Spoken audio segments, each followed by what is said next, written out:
I'm Toben Racicot, the writer of Emulator and Crown and Anchor, and you are listening to the True North Country Comics podcast.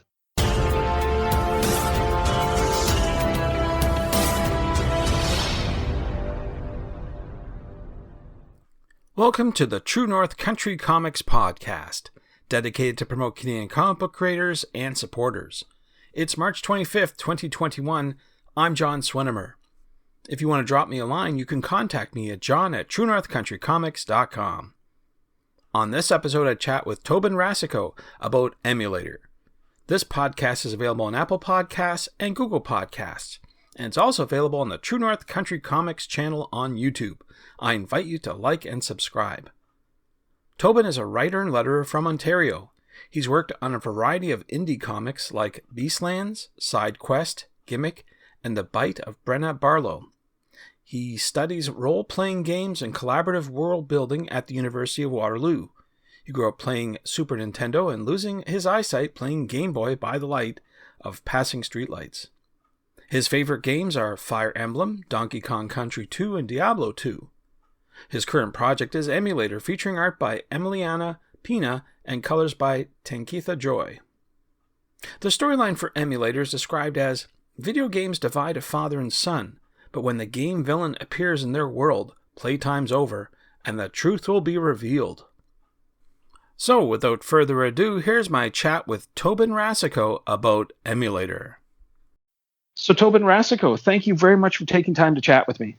Thank you for having me. It's great to be back. It's been a while, but I'm excited to be back with something new to talk about. Absolutely. Well, first off, I have to congratulate you on the nomination for the Sequential Magazine Awards for Best Web Comic for Crown and Anchor. And I'm sorry you didn't win, but it's great to be recognized, right?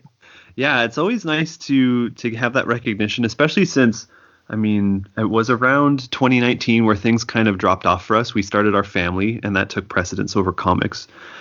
So it was nice to have some more eyes on the stuff that we had worked so hard to put out. We have the first volume in print.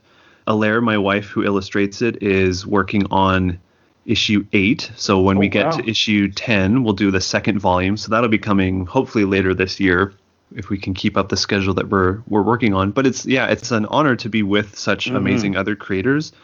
Like, there's so much great local talent and, obviously Canadian talent. So it's cool to be able to root for one another. Because I always thought it was cool when I was getting into comics to be like, Ed Brisson, he's a Canadian writer? That's awesome. Or Jim Zub, I wanted to be one of those guys because there's so many, or there wasn't that much representation, I feel, back then. But now I feel like, we're really starting to get the ball rolling with good Canuck creators. So it's good. There you go. I'm glad to hear that's continuing. That's lots of good stuff going on there.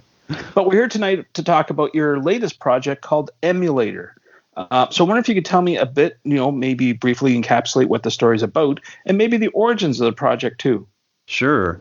So Emulator really started, it would have been back in 2016. So we were late viewers of the phenomenon that is Stranger Things, right? Remember how that took the internet by storm? And so I think I was in one of my second or third last terms or something like that of university. I was like, I don't know what this thing is. I don't have time for this. And it was during the summer. We had a big road trip and we watched it. And I was struck by how nostalgic it felt, even though I wasn't a D&D kid growing up. And so I was sitting there one day, had my list of ideas and stuff of what I was wanting to work on one day open. And I went, well, what if I took out D&D from Stranger Things and I just put in a Super Nintendo, right? Because that's what I grew up. That was the main activity that me and my family specifically would do. And so from there, I started figuring out we can keep the kind of 4-character cast of kids and other stuff. And then I started to have this idea so I went to school for creative writing in university, and in a film writing course, there was a bunch of different.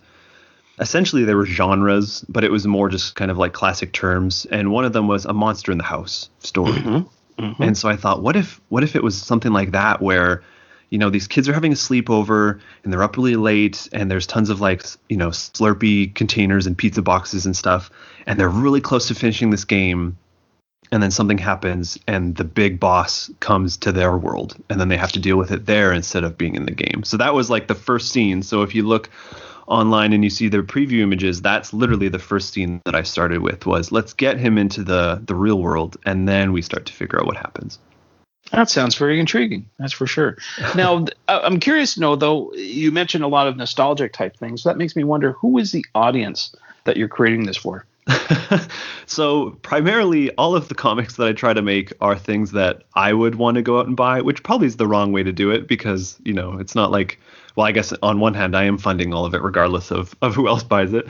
I've tried to make this one very accessible in terms of like I'm trying to make it, or I'm trying to kind of tap into some kind of nostalgia, but not necessarily for that era. It's more for like those kind of activities, right? So whether you were a D&D player as a kid, or whether you were a Super Nintendo player as a kid, or whether now you play Switch or you play Fortnite or whatever, that kind of like, hey, we just want to hang out on the couch and eat snacks and play games. That's great. And then those activities unifying the characters, I think, is what it really comes down to. And then at the heart of all of it, that's kind of like the crust. So the core of what Emulator is really a family drama. Because the other thing that I was influenced by that I was reading a lot at that time was Rick Remender's Black Science. It wasn't done quite at the time where I was starting to put together Emulator, but I read in an interview, he mentioned something along the lines of, I did a lot of cool projects at Marvel, but they never gave me Fantastic Four. And so this is kind of my Fantastic Four, but everybody's really messed up. And, you don't have the kind of love and compassion that Reed has for Sue and that Sue has for her brother and stuff like that. And so I went, what if that's kind of where I bring it in as well with the family, but the family being really messed up and like the son's a jerk, like Calvin's a jerk in these opening pages and stuff. And so that's kind of where the redemption starts. And so that's the other factor is, at the it's probably not a great thing to say, but kind of deep down, we all have issues with how we were raised and parents and stuff like that. So that's where kind of a part of it comes from too, is as a father and son are divided and they need to get back and they need to have a good conversation, but the son's always busy playing video games and the dad just is like, well, I guess I'll go to work and, try to support my family. And so the audience it's definitely for all ages. I'm trying to keep it much more accessible in terms of the language and the terms, and just the storytelling itself is a lot more accessible with how I'm doing it. And then it's not just for fans of video games. Like, you don't have to be a video gamer to really get it, because once I got in contact with my collaborators, who we'll talk about in a bit, I guess, it changed from being kind of more superhero influence. Like I said, there was this vein of kind of Fantastic Four stuff early on, but we kind of did another reskin with kind of more video game focused aesthetics, I guess. So whether you're a Marvel or DC reader, there's going to be some kind of similarities there, maybe with a little bit of polish and reskin. But a lot of the themes that we hit on will be, that typical like family and friendship and victory and overcoming challenges and really just understanding one another despite the differences that we all have. Well, sounds pretty cool. That's for sure. Now, you mentioned collaborators. Typically, when we've talked in the past, especially Crown Anchor, you work with your wife, Alaire. But this time out, you were working with somebody else. I wonder if you could talk about those collaborators, about how you found them and who they are. Yeah, of course. So the discussion that Alaire and I had about, do you want to work on this or do you want to just keep going on Crown Anchor? Because when we originally sat down and did our, 5-year plan of comics, it was going to be one trade of Crown and Anchor and then a standalone graphic novel. And we were going to do 2 per year. And so then, of course, we had our family. We had our first child back in 2019. And that whole plan went out the window. And so it was last summer I went, you know what? I'd like to do something more than Crown and Anchor per year because, it's indie comics are rough. And I felt like this was a good time to start getting more onto the scene. So what that meant was I sat down on my computer, or near my computer. I didn't sit on it, I guess. And I booted up Twitter and I had Facebook open with some other collaborators that I letter for. And I said, hey, who do you have your eye on? So they would give me suggestions. And then, we went to Twitter, we went to Instagram, and then we checked, I like this person's art, but who are they following or who are they looking at? And so it's kind of 2 or 3 days. And I had a certain style I was looking at. Obviously, I'm very drawn to very strong lines like Alaire does. And I found this wonderful artist named Emiliana Pina. So she's an Italian artist. Her bio is in the Kickstarter, so you can read a bit more about her. But she's done a bunch of stuff in kind of the Italian indie scene. And maybe, again, this is because I was reading so much Black Science when I came up with this. But I saw her art and I went, oh, that looks really familiar. And I think there's just something about Italian comic art that has a really great sense of energy. And it's very dynamic and that kind of stuff, right? Like if you look at Matteo Scalera's stuff in Black Science, like you didn't really see anything like that at the time. And I feel like the industry's really identified like, oh, this is a really good style that we need more of. So I messaged her and I said, hey, like you probably haven't heard of me, but I've written this thing. And I think I sent her the first trade of Crown and Anchor to say, you know, this is what I've done before. Here's all this other stuff that I've lettered and whatnot. And I said, I have this story and I think you'd be great, because some of the stuff that I found from her was kind of, I think it was kind of fantasy, but there's a lot of just really good conversation scenes and very good, you know, character acting, lots of good body language and that kind of stuff. And so she was interested, and I think the point about it being very influenced by video games caught her attention, probably something that she hadn't seen before. And so we talked about early PlayStation 1 games that she played. Okay. And a lot of the back and forth was her showing me pictures of like Crash Bandicoot and Ratchet and Clank. And I was like, yes, that's exactly the kind of like childlike nostalgia that we're trying to tap into, but we're going to kind of make it a little bit more human. So she was on board. She got started drawing and illustrating, and then the colorist, because this one is in full color, we're not doing the black and white kind of North American manga that we're doing in Crown and Anchor. So we're working with Tankatha Joy. So Tankatha, we went to school with her actually, Alaire and I did. And she colors the covers for Crown and Anchor. So the trades and the floppies that we did, she does the colors on that.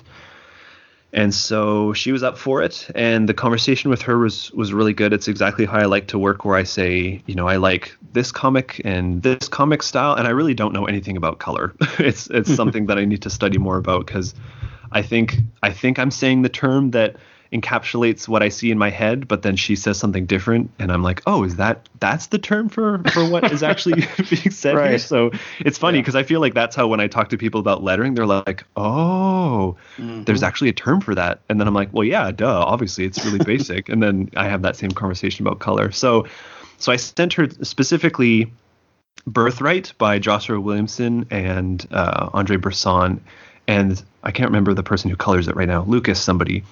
So that kind of color style for that. And so we talked a lot about how in Birthright specifically, they kind of use very muted colors for kind of backgrounds or scenes, but then the characters are very warm. And so it kind of has this juxtaposition where, you know, it's not really important where they are, it's important who they are and kind of the emotion that they're setting. So that was actually really fun and informative conversations to have with her.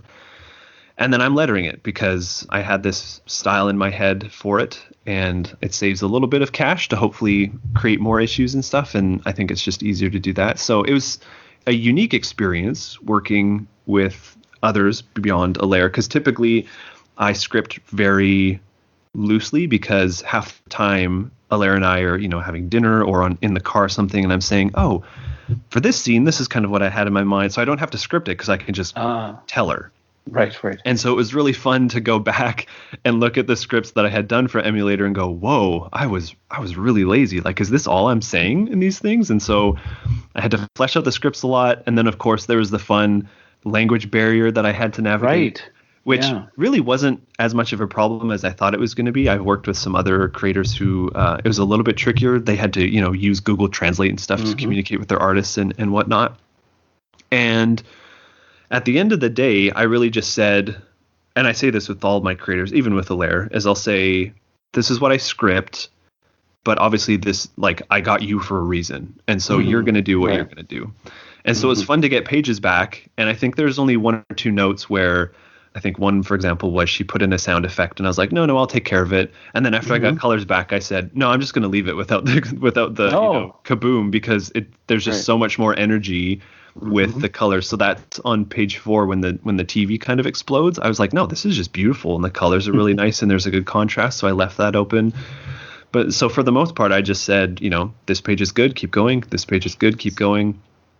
And what's interesting about working with Emiliana, specifically on this, is the setting of Emulator takes place in, not that I'm doing kind of this shared universe, but the way that I craft these kind of more realistic settings is I just essentially use a fictitious version of my hometown. Okay. So New Kingsdale is basically just where I grew up. The house where this takes place is the specific house of the friend that I would go to play Crash Bandicoot and Ratchet and Clank and stuff in his basement.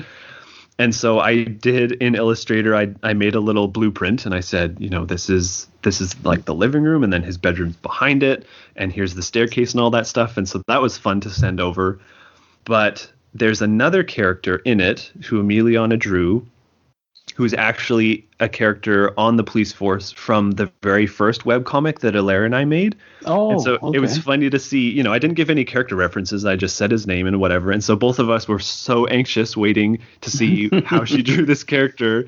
And obviously it's completely different, but it was just really funny to be like, what's her version going to be like? And then what's this other person's version going to be like? So yeah, it was lots of fun. Putting this all together was really, really fun. Yeah, sounds like it. That's cool.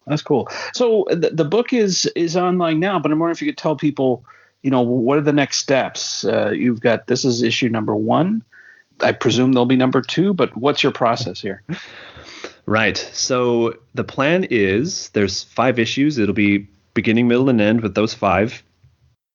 This first issue on Kickstarter, we're obviously planning to run them all through Kickstarter to get them all printed. So we'll be doing like a regular cover and then a Kickstarter exclusive cover. This first issue, we have Sachi Ediruira, who I have worked with a lot in the past, doing the variant. And so depending on how this one goes, we're hoping to hit the button to start the second issue and get it done also this year. I'd love to get 2 done. And I think that's basically it. It'll be the same team. The issues will get a little bit longer as we go along. So this one's 20 pages. The next one I think is also 20. And then from there on, it's like 24. And then I think the last one is a full 32, something like that. Just as we wrap up, we need a little bit more time. I think that's about it. Cool. So where can people find out more about this project and about you and hopefully to buy your book on Kickstarter? Right. So we went the extra mile this time and we bought a domain. So it's very simple. So it's emulatorcomic.com. That'll take you right to the Kickstarter. So that's EMULATOR comic.com. And so the Kickstarter is live now. It'll be live until April 6th, I believe. So it's only a 2-week campaign. We're trying to avoid the mid-campaign lull by just having that be compressed a little bit.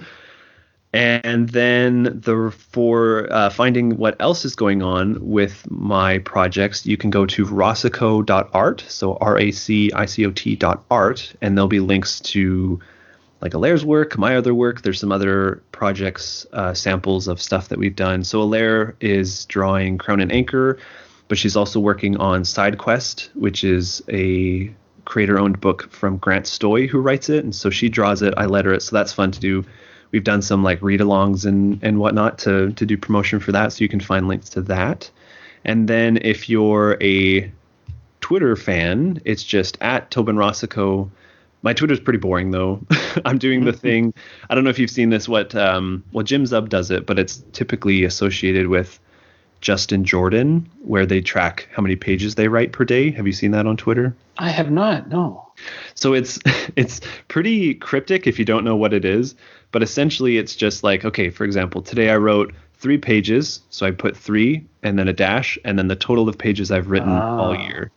And so when I started doing it, people were like, is this some strange Canadian, coding thing? And I was like, no, I'm just trying to, like, I made a goal last year where I said I'm going to write every single day. And so I used that to track it. It was really successful. So obviously I'm going to try it again this year. So that's really all you're seeing. But we're trying some other stuff with this emulator project. So I've been doing some live streams. I did a live stream today playing some old games. I'm going to do another one on Thursday and then another one on Tuesday. So we're going to do Tuesdays and Thursdays. So you'll find links to that on Twitter and whatnot. And then, of course, you can find through me the links to Emiliana and Tankatha's art as well, because Emiliana is working on some other stuff. Great. Good. Well, Toben, those are all the questions I have for you, but I'm wondering if there's something I didn't ask that you'd like to get across in this interview. There will be more of me coming this year of my work. There is another book coming to Kickstarter in the summer. I'm not sure exactly when yet. Probably July. It might be August. But that will be a very different book. I can talk about that or give a little preview. So the book is called Pilgrim's Dirge. It is a science fiction adventure, I guess. So not very Star Warsy, more along the lines of something like Mass Effect, where there's a lot more aliens and you're not necessarily fighting like an evil empire or anything like that. So it's much more kind of alien focused and that kind of stuff. I think that covers it. Yeah. Thank you so much. Thanks to Toben for the chat. You can discover more about Emulator at emulatorcomic.com. And you can discover more about Toben on Twitter at TOBEN RACICOT and online at racicot.art. And thanks to you for listening to the True North Country Comics podcast. If you haven't done so already, please subscribe to and like this podcast on Apple Podcasts. And please leave a good rating. Also check out the TrueNorthCountryComics.com website and follow along on Twitter at True North Comics. True North Country Comics is now on YouTube. Please like and subscribe to that video channel. Please send your feedback to John at TrueNorthCountryComics.com. Thanks again for listening, and come back soon for another episode. Bye for now. True North Country Comics podcast is copyright True North Country Comics, copyright 2021.